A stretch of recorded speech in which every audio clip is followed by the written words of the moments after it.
Nine സ്റ്റോക്കിലേക്ക് സ്വാഗതം. ബാലചന്ദ്രൻ വാക്കുകൊടുത്തത് പ്രകാരം രോഹിത്തും കൃഷ്ണമോളും ബാലചന്ദ്രനും കൂടി അലീനയെ കാണാൻ പോകാൻ വേണ്ടിയിട്ടുള്ള തയ്യാറെടുപ്പിലാണ്. എന്നാൽ വൈജയ്ക്ക് ഇവരെങ്ങോട്ടാണ് പോകുന്നതെന്നൊന്നും മനസ്സിലാകുന്നില്ല കേട്ടോ. ഇവരുടെ സംസാരങ്ങളെല്ലാം ശ്രദ്ധിക്കുന്നുണ്ടെങ്കിൽ പോലും വൈജയ്ക്ക് ഒന്നും തന്നെ മനസ്സിലാകുന്നില്ല. വൈജ പ്രതീക്ഷിക്കുന്നത് രോഹിത്തിനെ യാത്ര അയക്കാൻ വേണ്ടി ഇവർ പോകുകയാണെന്നാണ്. എന്നാൽ ഇതെല്ലാം അറിഞ്ഞതിന് ശേഷം രോഹിത്ത് വൈജയോട് അധികം സംസാരിക്കുന്നൊന്നുമില്ല. വൈജ ചോദിക്കുന്നതിനുള്ള മറുപടി മാത്രമേ കൊടുക്കുന്നുള്ളൂ. അങ്ങനെ പോകുന്നതിന് മുമ്പായി തന്നെ രോഹിത്ത് വന്ന് വൈജയോട് യാത്ര പറയുന്നുണ്ട്. അപ്പോൾ വൈജയോട് രോഹിത്ത് പറയുകയാണ്, ഞാൻ പോകുകയാണ്, ഞങ്ങൾ വേറെ ഒരു യാത്ര കൂടിയുണ്ട്, അവിടുന്ന് പിന്നെ ഞാൻ ഇങ്ങോട്ടല്ല വരുന്നത്, റെയിൽവേ സ്റ്റേഷനിൽ പോയി അവിടുന്ന് ട്രെയിൻ കയറി ഞാൻ ബാംഗ്ലൂർക്ക് തന്നെ പോവുകയാണ്, അപ്പോൾ യാത്ര പറയാൻ വേണ്ടി വന്നതാണ് ഞാൻ എന്ന് പറഞ്ഞുകൊണ്ട് രോഹിത്ത് തിരിഞ്ഞ് നടക്കാൻ നേരം വൈജ ചോദിക്കുന്നുണ്ട്, എങ്ങോട്ടാണ് മറ്റൊരു യാത്ര എന്ന് ചോദിക്കുമ്പോൾ വൈജയോട് രോഹിത്ത് പറയുന്നുണ്ട്, അതിപ്പോൾ എവിടേക്കാണെന്ന് അമ്മയോട് പറഞ്ഞിട്ട് വേണോ പോകാൻ, എന്തായാലും അമ്മ അറിയാണ്ട് തന്നെ ഇരിക്കട്ടെ, ഞങ്ങൾ പോയിട്ടൊക്കെ വരാം എന്ന് പറയുകയാണ്. അപ്പോൾ വൈജയ്ക്ക് ചെറിയൊരു സംശയം തോന്നുന്നുണ്ട്. പക്ഷേ രോഹിത്ത് ഇതെല്ലാം അറിഞ്ഞിട്ടുണ്ടാവുമോ എന്നൊന്നുമല്ല, ഇവർ അലീനയെ കാണാനാണോ പോകുന്നതെന്ന്. അപ്പോൾ വൈജ ചോദിക്കുകയാണ്, നിങ്ങൾ അലീനയെ കാണാനാണോ പോകുന്നത് എന്ന് ചോദിക്കുമ്പോൾ രോഹിത്ത് ചോദിക്കുന്നുണ്ട്, അതെന്തിനാ ഞങ്ങൾ അലീനയെ കാണാൻ പോകുന്നത്, അമ്മയ്ക്ക് അങ്ങനെ തോന്നിയോ? അല്ല, അലീനയെ കാണാനാണ് പോകുന്നതെങ്കിൽ ഞാൻ കൂടെ വരാമെന്ന് കരുതി ചോദിച്ചതാണ്. എന്തായാലും ഞങ്ങൾ പോകുന്നത് അലീനയെ കാണാനൊന്നുമല്ല, അമ്മ വരണമെന്നുമില്ല, അല്ലെങ്കിൽ തന്നെ അമ്മ എന്തിനാ പോരുന്നത്, അലീനയ്ക്ക് കൊടുക്കാനായിട്ട് അമ്മ വേറെ എന്തെങ്കിലും എടുത്തു വെച്ചിട്ടുണ്ടോ, വല്ല ജ്യൂസിലോ പാലിലോ ഒക്കെ കലക്കി കൊടുക്കാനായിട്ട്? വൈജയ്ക്ക് ആദ്യം തന്നെ രോഹിത്തിൻ്റെ ഈ സംസാരം കേട്ടപ്പോൾ ദേഷ്യമാണ് വന്നതെങ്കിലും വൈജ തിരിച്ചൊന്നും പറയാതെ കൂളായിട്ട് തന്നെ ചോദിച്ചു, ഞാൻ എപ്പോഴും അങ്ങനെ ചെയ്യുന്ന ഒരാളാണെന്നാണോ നീ പറഞ്ഞു വരുന്നത്? അന്ന് എനിക്ക് പറ്റിയ ഒരു അബദ്ധമായി നിങ്ങൾക്ക് എന്താ അത് കണക്കാക്കാൻ പറ്റാത്തത്? നിങ്ങളും ഇങ്ങനെയൊക്കെ തന്നെ അവളോട് ചെയ്തിട്ടില്ലേ? നിൻ്റെ അച്ഛനൊഴിച്ച് ബാക്കി എല്ലാവരും അവളോട് ഓരോ ഉപദ്രവങ്ങൾ ചെയ്തിട്ടുള്ളതാണ്. പിന്നെ എൻ്റെ മാത്രം ഇങ്ങനെ പറയാൻ എന്താ ഇപ്പോൾ ഇങ്ങനെ? അതിന് ഞാൻ അവളോട് മാപ്പ് പറയാനും തയ്യാറാണ്. പക്ഷേ എൻ്റെ മുമ്പിലേക്ക് അവളെ കൊണ്ടുവരാൻ പോലും നിൻ്റെ അച്ഛൻ തടസ്സം നിൽക്കുകയാണ് രോഹിത്തെ. പിന്നെ എനിക്ക് അതിനപ്പുറത്തേക്ക് എന്താണ് ചെയ്യാൻ കഴിയുക? അതുകൊണ്ടാണ് ഞാൻ ചോദിച്ചത്, ഞാനും കൂടി വന്നോട്ടെ അവളുടെ അടുത്തേക്കാണ് പോകുന്നതെങ്കിലെന്ന്. അമ്മേ, ഞങ്ങൾ എന്തായാലും ചേച്ചിയുടെ അടുത്തേക്കൊന്നുമല്ല പോകുന്നത്, അതുകൊണ്ട് തന്നെ അമ്മയെ കൊണ്ടുപോകാനും താല്പര്യവും ഇല്ല എന്ന് പറഞ്ഞുകൊണ്ട് രോഹിത്ത് ഇറങ്ങിപ്പോവുകയാണ്. അപ്പോൾ ഇതെല്ലാം നിന്ന് കാണുന്ന ബബിതയ്ക്ക് വീണ്ടും ഓരോ സംശയങ്ങൾ തോന്നുകയാണ്. അപ്പോൾ ഒരു കാര്യം കൂടിയും ബബിതയ്ക്ക് മനസ്സിലാവുകയാണ്, ഇവിടെ നടക്കുന്ന എല്ലാ കാര്യങ്ങളും രോഹിത്തിനും കൃഷ്ണമോൾക്കും അറിയാം, തന്നോട് മാത്രമാണ് ഇവരാരും ഇതൊന്നും പറയാത്തതെന്ന്. അമ്മയോട് യാത്ര പറഞ്ഞിറങ്ങിയ മുത്തശ്ശിയുടെ മുറിയിലേക്ക് പോകുന്നുണ്ട്. മുത്തശ്ശിയോട്, മുത്തശ്ശി ഞാൻ പോകുകയാണ് കേട്ടോ, ഞങ്ങൾക്ക് പോകുന്ന വഴി അലീന ചേച്ചിയെ കണ്ടിട്ട് വേണം എനിക്ക് റെയിൽവേ സ്റ്റേഷനിൽ പോയി അവിടെ നിന്ന് ട്രെയിൻ കയറി ബാംഗ്ലൂർ എത്താൻ, നാളെ തുടങ്ങി ക്ലാസ് ഉള്ളതാണ്, ഇനി വരുമ്പോൾ നമുക്ക് വിശദമായിട്ടിരുന്ന് സംസാരിക്കാം എന്നൊക്കെ പറയുകയാണ്. അപ്പോൾ മുത്തശ്ശിക്കും വളരെ സന്തോഷം തോന്നുകയാണ്. അന്ന് ഇവിടെ നിന്ന് പോയ രോഹിത്തേ അല്ല, തിരിച്ചവൻ വന്നപ്പോൾ വളരെ നല്ല സ്വഭാവമായിരിക്കുന്നു, എല്ലാവരോടും പെരുമാറേണ്ടത് എങ്ങനെയാണെന്ന് അവന് മനസ്സിലാകുന്നു, വളരെ സന്തോഷത്തോടു കൂടി അവൻ സംസാരിക്കുന്നു, ഇതിനെല്ലാം നന്ദി പറയേണ്ടത് അലീനയോടാണെന്ന് മുത്തശ്ശി മനസ്സുകൊണ്ട് ആലോചിക്കുകയാണ്. അപ്പോൾ പോകാൻ നേരത്ത് മുത്തശ്ശി അവനോട് ചോദിക്കുന്നുണ്ട്, രോഹിത്തിനോട് ചോദിക്കുന്നുണ്ട്, രോഹിത്തെ, അലീനയെ കാണുമ്പോൾ നീ എൻ്റെ അന്വേഷണം കൂടി പറയണം, അവളോട് പറ്റുമെങ്കിൽ എന്നെ ഒന്ന് വന്ന് കാണാൻ പറയണം രോഹിത്തെ എന്ന് പറയുന്നുണ്ട്. പിന്നെ ഒരിക്കൽ കൂടി മുത്തശ്ശി പറയുന്നുണ്ട്, ഈ മുത്തശ്ശി അറിഞ്ഞോ അറിയാതെയോ അവളോട് എന്തെങ്കിലും തെറ്റ് ചെയ്തു പോയിട്ടുണ്ടെങ്കിൽ അതിനും മുത്തശ്ശി മാപ്പ് ചോദിച്ചു എന്ന് നീ പറയണം എന്ന് പറഞ്ഞപ്പോൾ രോഹിത്തിനൊരു സംശയം തോന്നുകയാണ്, മുത്തശ്ശിയും ഇതെല്ലാം അറിഞ്ഞോ എന്ന്. അപ്പോൾ തന്നോട് അച്ഛൻ പറഞ്ഞ കഥകളെല്ലാം പറഞ്ഞ കൂട്ടത്തിൽ മുത്തശ്ശി അറിഞ്ഞതായിട്ടുള്ള കഥ അച്ഛൻ പറഞ്ഞിട്ടുണ്ടായിരുന്നില്ലല്ലോ. അങ്ങനെ അവൻ മുത്തശ്ശിയോടും യാത്ര പറഞ്ഞ് ബബിതയോടും പോവാണ് എന്ന് പറഞ്ഞുകൊണ്ട് അവർ മൂന്നാളും അലീനയുടെ അടുത്തേക്ക് യാത്ര തിരിക്കുന്നുണ്ട്. പോകുന്ന വഴിയിൽ അവരുടെ സംസാരം മുഴുവനും ഇത് തന്നെയായിരുന്നു. അപ്പോൾ രോഹിത് പറയാണ്, അമ്മയുടെ ഭാഗത്ത് നിന്ന് ഇങ്ങനെയൊരു കഥ എനിക്കത് വിശ്വസിക്കാനേ കഴിയുന്നില്ല അച്ഛാ. അച്ഛൻ ഇന്നലെ അതെല്ലാം പറഞ്ഞു പോയതിന് ശേഷം എനിക്ക് ഉറങ്ങാനേ കഴിഞ്ഞിട്ടില്ല. ഞാൻ എപ്പോഴൊക്കെയോ ആണ് ആലോചിച്ച് കിടന്ന് ഉറങ്ങിപ്പോയത്. എനിക്ക് ചിന്തിക്കാൻ പോലും കഴിയുന്നില്ല അച്ഛാ, അമ്മയുടെ ഭാഗത്തുനിന്ന് ഇത്രയും വലിയൊരു തെറ്റ് സംഭവിച്ചിട്ടുണ്ടോ എന്ന്. കാരണം അമ്മയുടെ രീതികളൊന്നും അങ്ങനെ ആയിരുന്നില്ല. ഇങ്ങനെയൊക്കെ സംഭവിച്ച ഒരാൾക്ക് ഒരു കുറ്റബോധം നിറഞ്ഞൊരു മുഖമുണ്ടാകാം, അതൊന്നും ഞാൻ അമ്മയിൽ കണ്ടിട്ടില്ല. അമ്മ വളരെ ബോൾഡായിട്ടേ ഞാൻ കണ്ടിട്ടുള്ളൂ. ഇപ്പോൾ പോലും അച്ഛൻ്റെ ഭാഗത്ത് നിന്ന് ഇങ്ങനെ സംഭവിച്ചു എന്നൊരു കള്ളക്കഥ പറഞ്ഞപ്പോഴും അമ്മയിലുണ്ടായ മാറ്റമാണ് ഇപ്പോഴും എന്നെ അലട്ടുന്നത്. എന്താലേ ഓരോ അവസ്ഥകൾ. പിന്നെ എനിക്കിതൊന്നും പറയാനും അവകാശമില്ല അല്ലേ കൃഷ്ണമോളെ എന്ന് പറഞ്ഞുകൊണ്ട് രോഹിത് തിരിഞ്ഞ് കൃഷ്ണമോളെ നോക്കുന്നുണ്ട്. എപ്പോഴും രോഹിത്തിനെ കളിയാക്കുകയും കുത്തുവാക്കുകൾ കൊണ്ട് മാത്രം സംസാരിക്കുന്ന കൃഷ്ണമോള് തൻ്റെ ചേട്ടൻ്റെ മുഖത്ത് നോക്കി ഒന്ന് പുഞ്ചിരിക്കുക മാത്രമേ ചെയ്തുള്ളൂ. ഇതെല്ലാം കേട്ടിരിക്കുന്ന ബാലചന്ദ്രനോട് രോഹിത് പറയുന്നുണ്ട്, അച്ഛൻ എനിക്ക് വേണ്ടി ഒരു ഉപകാരം കൂടി ചെയ്യണം. ചേച്ചിയുടെ അച്ഛനുള്ള ആ വീട്ടിലേക്ക് വരാൻ എനിക്കൊരല്പം ബുദ്ധിമുട്ടുണ്ട്. എൻ്റെ മനസാക്ഷി അതിന് സമ്മതിക്കുന്നില്ല. അദ്ദേഹത്തെ കാണാനും എനിക്ക് താല്പര്യവുമില്ല. അതുകൊണ്ട് തന്നെ അച്ഛൻ ചേച്ചിയോടൊന്ന് പറയണം. അവിടെ അടുത്ത് എവിടെയെങ്കിലും ഒരു റെസ്റ്റോറൻറ്റിലോ അല്ലെങ്കിൽ വല്ല ബീച്ച്, പാർക്ക് അങ്ങനെ എവിടേക്കെങ്കിലും ഒന്ന് വരാനായിട്ട്.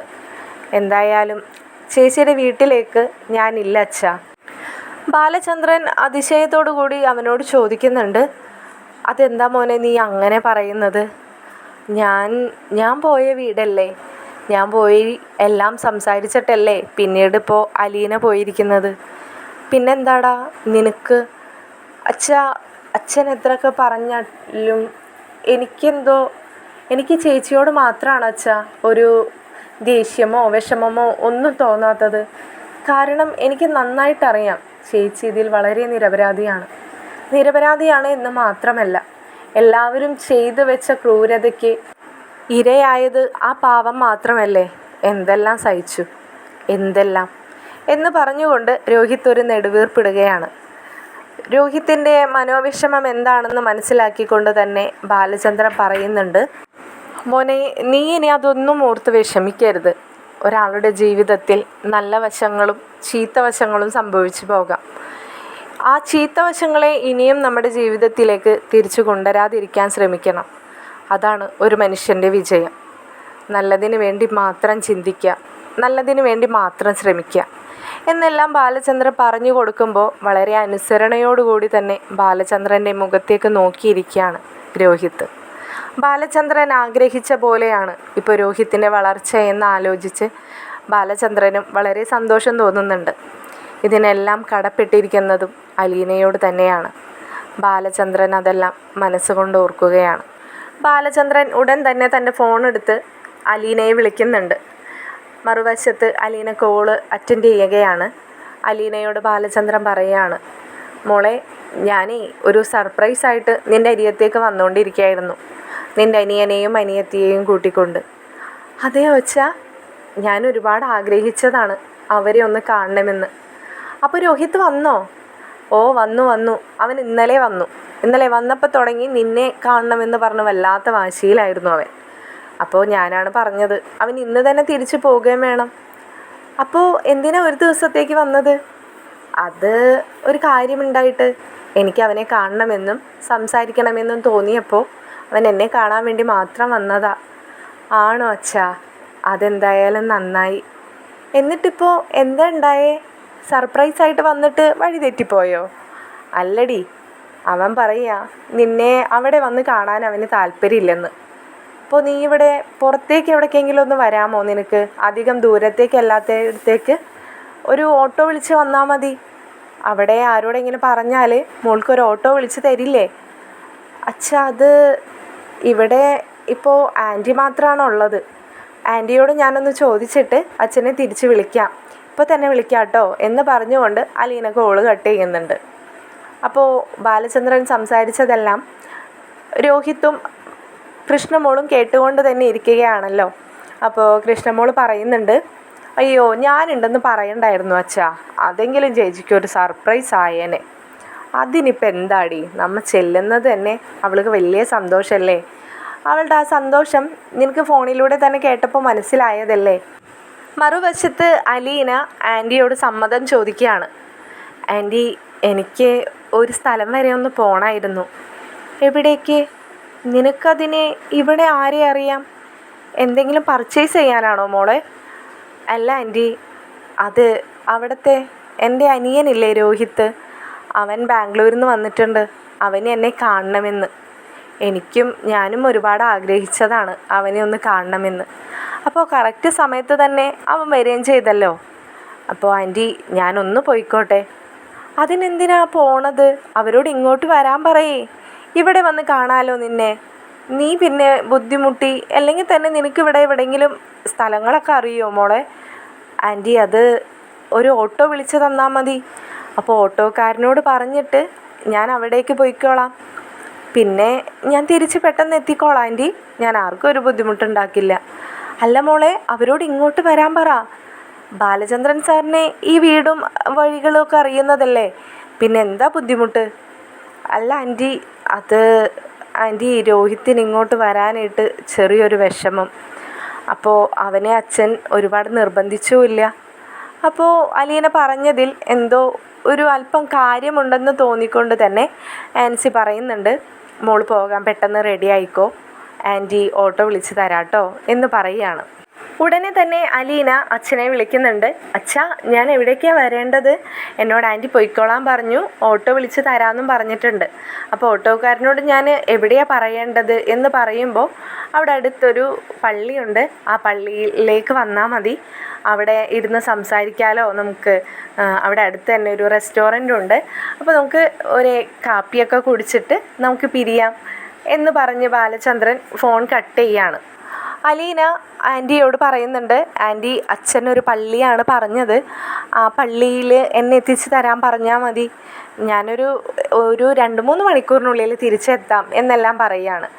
അപ്പോൾ അലീനയോട് പറയുന്നുണ്ട്, അതിനിപ്പോൾ എന്താ, ഞാൻ എവിടെ സ്റ്റാൻലി ചായനെ വിളിച്ച് പറഞ്ഞോളാം, നീ പോയിട്ട് സാവധാനം വന്നാൽ മതി, നീ പോയി റെഡി ആയിക്കോ, ഓട്ടോ ഇപ്പം തന്നെ വരും എന്ന് പറയുകയാണ്. അലീന റെഡി ആവാനും പോവുകയാണ്. ഇതേ സമയം മറ്റൊരിടത്ത് വൈജയന്തി അലീനയെ കാണാനുള്ള തൻ്റേതായ നടപടികൾ നോക്കിക്കൊണ്ടിരിക്കുന്നുണ്ട്. അപ്പോൾ അവരുടെ കുടുംബ വക്കീലിനെ തന്നെ വിളിക്കാൻ വൈജയന്തി തീരുമാനിക്കുകയാണ്. വൈജയന്തിക്ക് ചെറിയൊരു നാണക്കേടൊക്കെ തോന്നുന്നുണ്ട്. എന്താണെന്ന് വെച്ചാൽ തൻ്റേതായ ജീവിതകഥകൾ മുഴുവനും വക്കീലിനോട് പറയേണ്ടി വരും.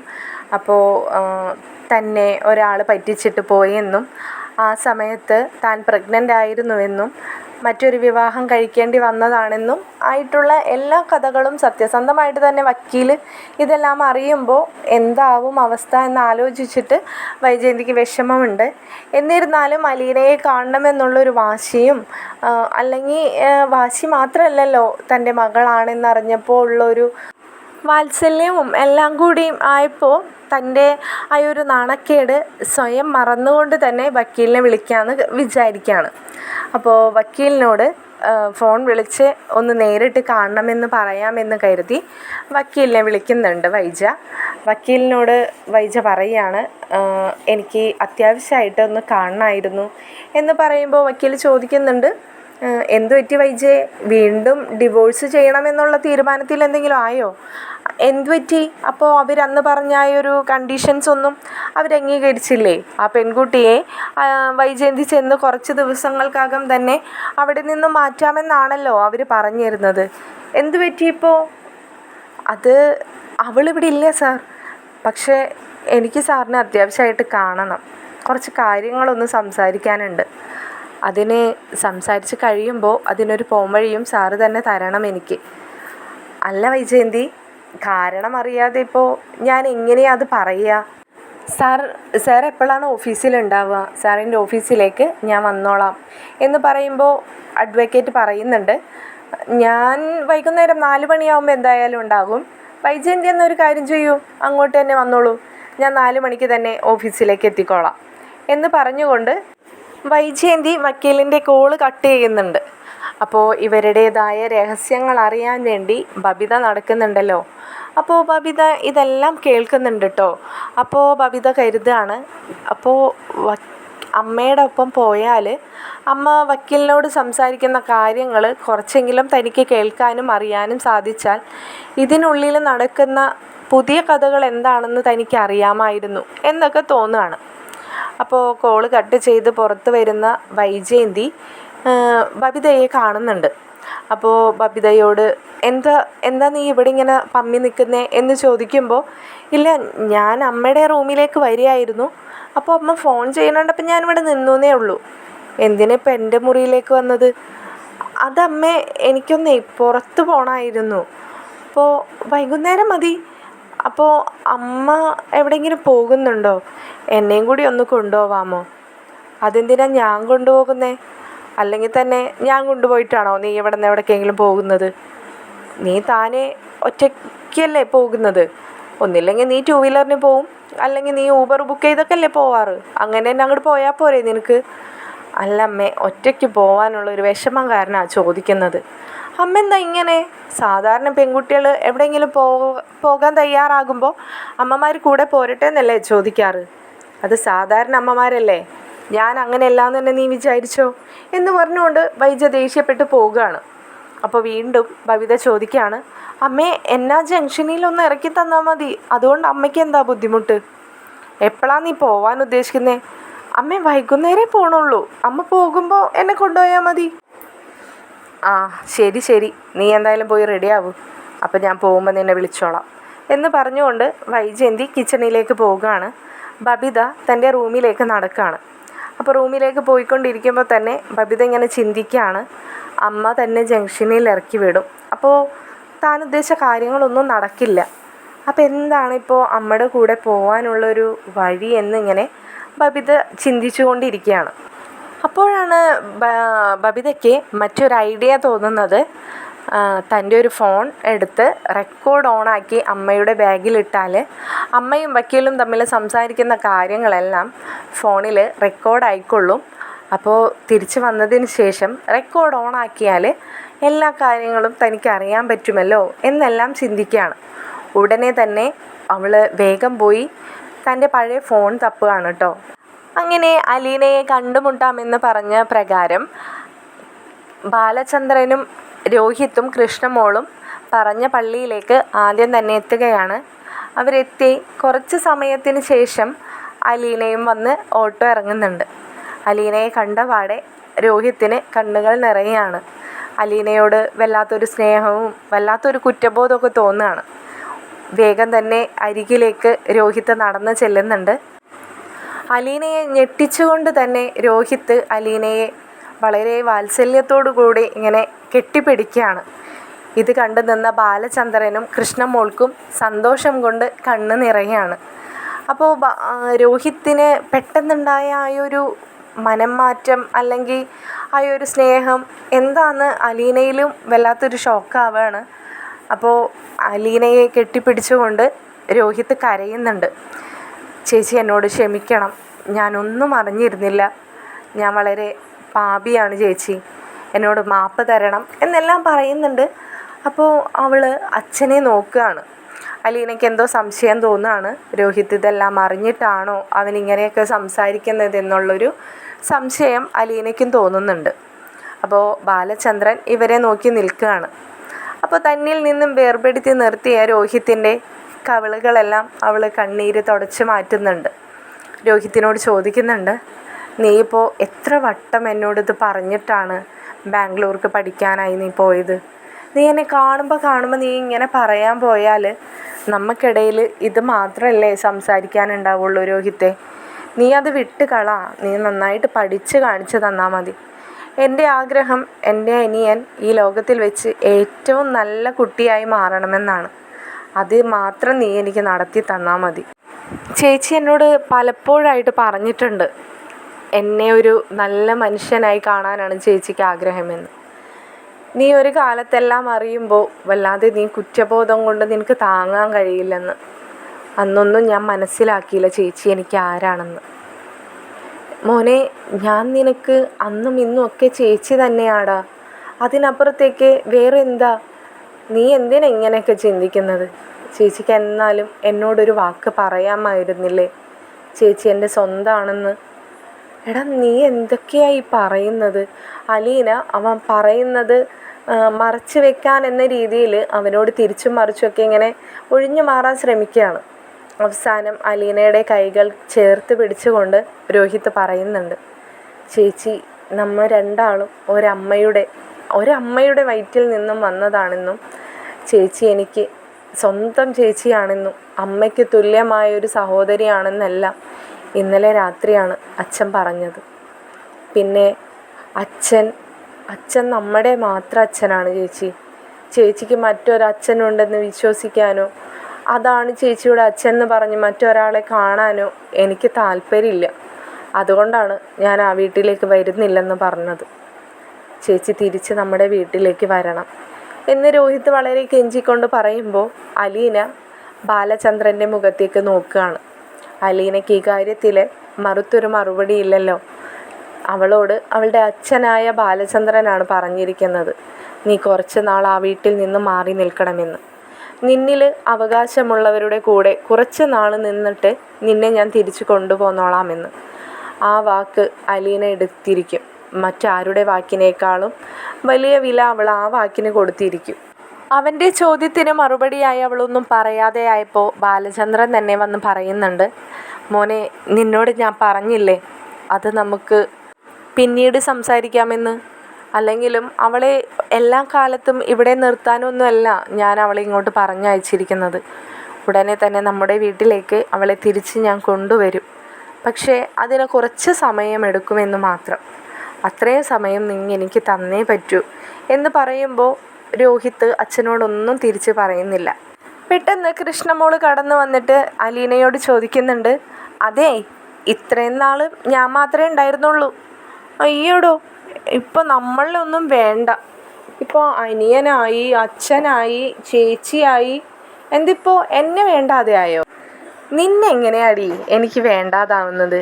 നീ എൻ്റെ കുട്ടിക്കുറുമ്പി അനിയത്തിയല്ലേ എന്ന് പറഞ്ഞുകൊണ്ട് അവർ നാലാളും കൂടി സംസാരിച്ചുകൊണ്ട് അടുത്തുള്ളൊരു റെസ്റ്റോറൻറ്റിലേക്ക് നടന്ന് നീങ്ങുകയാണ്.